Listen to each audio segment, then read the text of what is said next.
Assalamualaikum warahmatullahi wabarakatuh. Perkenalkan, nama saya Muhammad Meganata Adam Samurai, NIM 186500047. Di sini saya akan mencoba mempresentasikan hasil dari ujian akhir semester mata kuliah Computer Vision saya.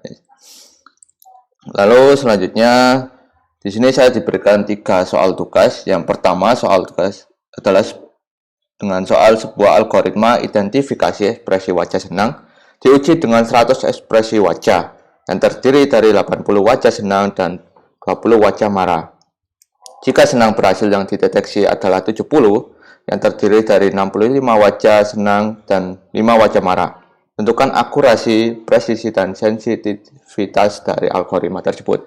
Jadi jawaban saya seperti ini. Di sini saya membuat tabel, yaitu yang ini tuh label dari true false-nya, yang ini dari positif dan negatifnya, nilai prediksi dari nilai prediksinya. Lalu dari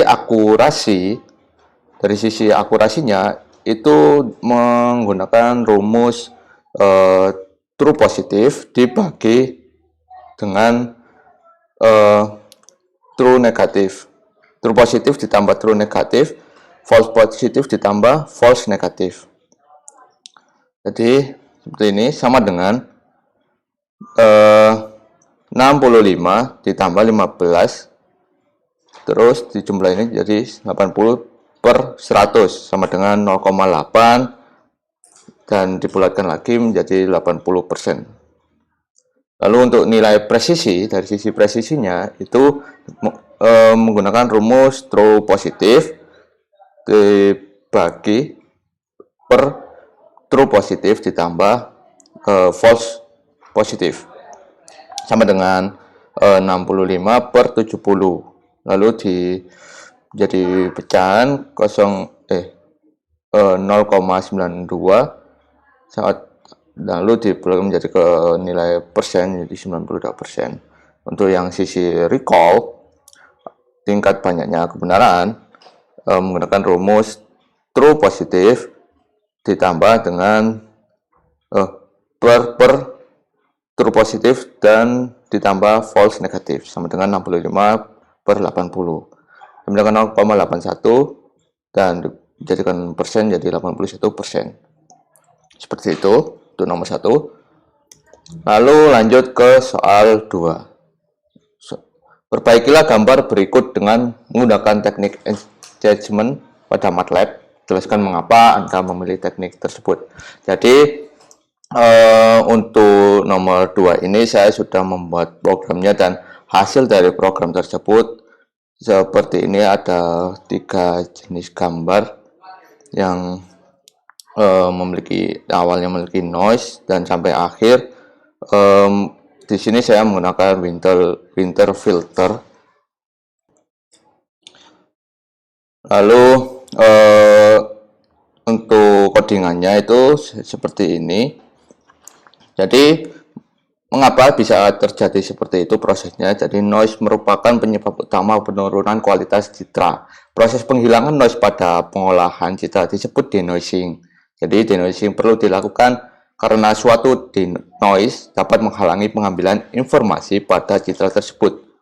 Filter winner merupakan proses denoising citra digital yang menggunakan pendekatan gabungan antara fungsi degradasi dengan sifat-sifat statistika dari noise. Jadi alasan saya menggunakan winner filter itu, jadi saya melihat pada penelitiannya Muhammad Huzaifa yang berjudul perbandingan algoritma winner dan Lucy Richardson untuk memperbaiki kualitas citra. Mengenai winner filter mengatakan bahwa metode ini lebih baik dalam restorasi blur dan noise, dan juga winner filter sangat optimal dalam mean square error. Dengan kata lain, meminimalkan mean square error keseluruhan proses invert filter dan smoothing noise. Lalu alasan yang kedua juga, itu filter winner ini adalah filter yang di dalamnya memiliki pendekatan untuk merestorasi citra dengan mengurangi sensitivitas noise pada filter inversi. Filter winner bisa disebut sebagai filter minimum mean square error. Filter winner digunakan untuk meminimalkan juga kesalahan kuadrat rata antara citra ideal dan citra restorasi. Nah, juga filter winner ini merupakan proses denoising citra digital yang menggunakan pendekatan gabungan antara fungsi degradasi dengan karakter statistika dari noise. Jadi, metode ini didasarkan pada pertimbangan antara gambar dan noise yang dianggap sebagai proses acak. Tujuannya untuk menemukan sebuah taksiran dari citra yang tak rusak sedemikian sehingga mean square error di antara keduanya dapat diminimalkan. Seperti itu alasan dari saya. Lalu lanjut ke nomor 3. Jadi untuk soal nomor 3 ini soalnya buatlah sebuah program basisnya MATLAB untuk mengidentifikasi kotak seperti gambar di bawah ini. Hanya dua output yaitu kotak atau bukan kotak. Jadi nanti programnya ini akan mengidentifikasi bahwa data gambar yang sudah kita siapkan sebelumnya itu program ini bisa mendeteksi bahwa gambar ini bukan kotak atau kotak. Contoh dari gambarnya kotak itu yang saya siapkan itu seperti ini. Untuk yang bukan kotak itu seperti segitiga ini contohnya salah satu. Oke, langsung saja saya tunjukkan langsung demo live dari programnya.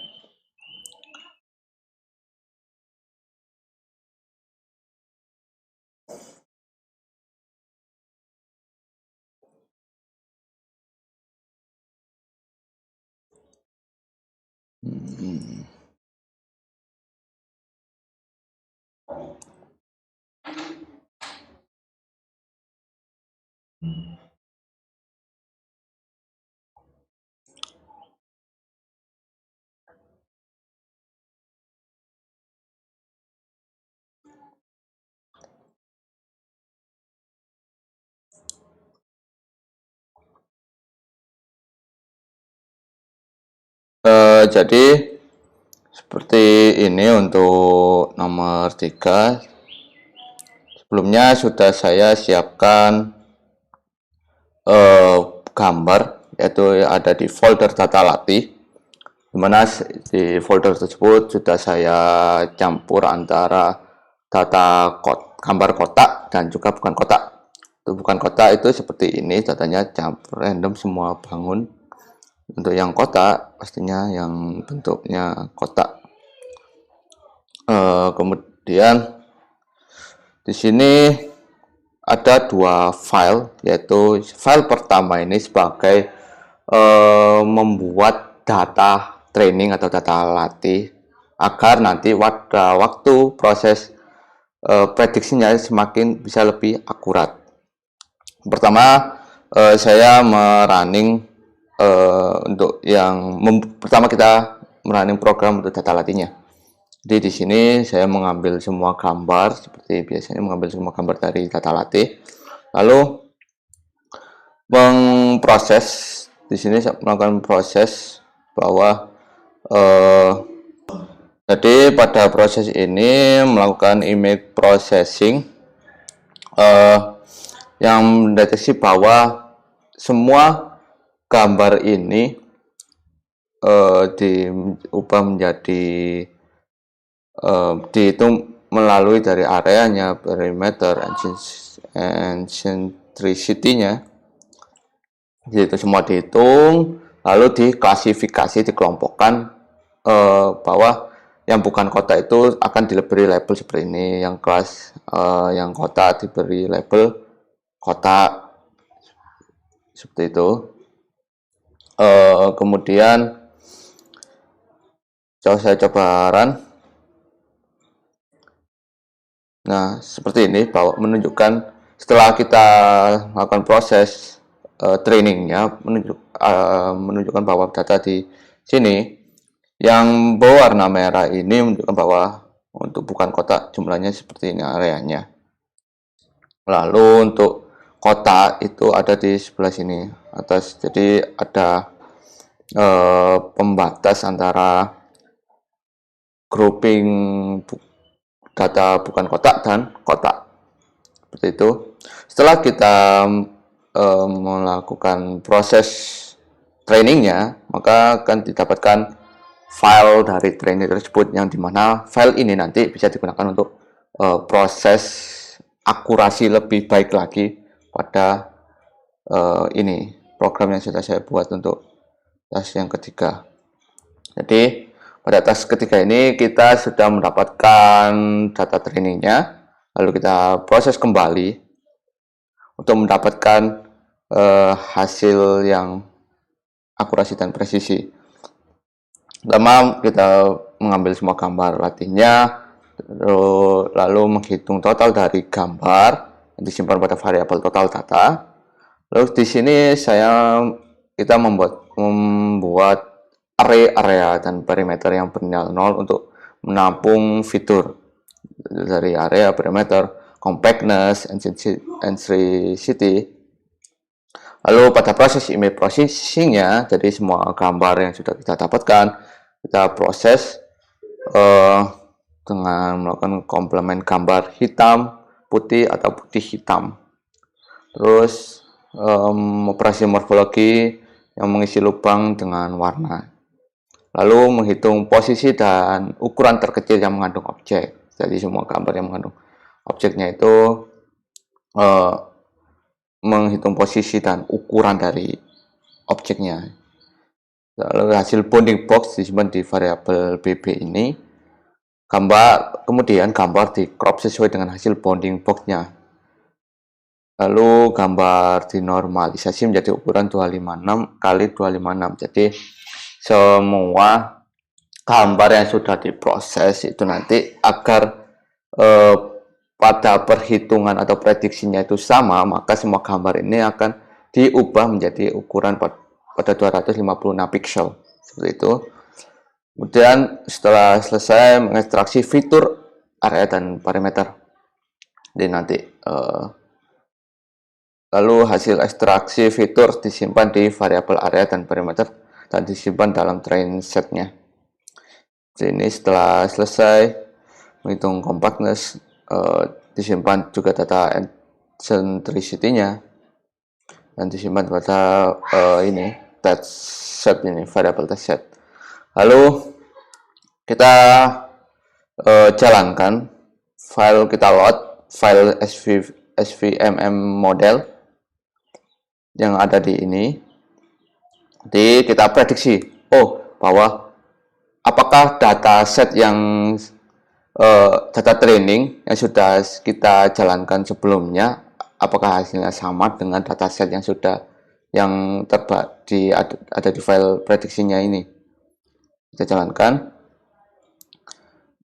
Nah, seperti ini outputnya, bisa menunjukkan bahwa hasilnya itu untuk bukan outputnya itu sesuai dengan file yang sudah ditaruh di folder data latih, yaitu yang pertama bukan file ini.